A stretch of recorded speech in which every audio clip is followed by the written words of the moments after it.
How to vote by mail in the state of Idaho. There are plenty of reasons to vote by mail in Idaho. If you want to vote early, this is an excellent way to get that accomplished. Or if you want to vote from your home. If you're going to have to work on voting day and you'll be unable to make it to the polls, or if you're out of town, either on vacation or if you're in school, voting by mail is an excellent option to make sure your voice is heard the next time Idaho has an election. The only things you will need to vote in Idaho is to be a U.S. citizen over the age of 18 years old. If you're 17 years old but you have a birthday on or before Election Day, you're still able to register. Voting by mail will take at least a couple weeks, maybe longer depending on where you live and where you're voting from. And early voting usually happens anywhere from 3 to 6 weeks prior to the election. So if you need to register to vote, just keep that timeline in mind. You'll want to make sure you've registered about a month prior to the election. Step 1 is actually registering.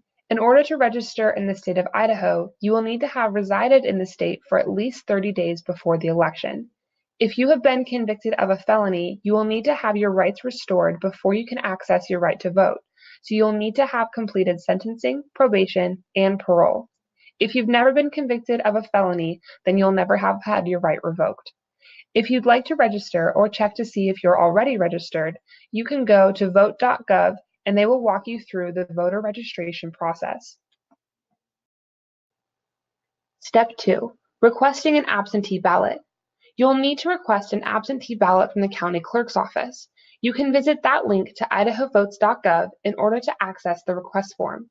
That form will walk you through step by step what the county clerk will need in order to send you an absentee ballot.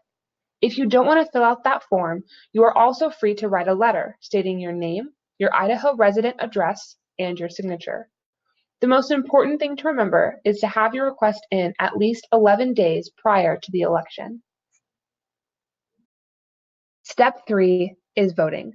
Once you've determined your candidate preferences, you have a couple options.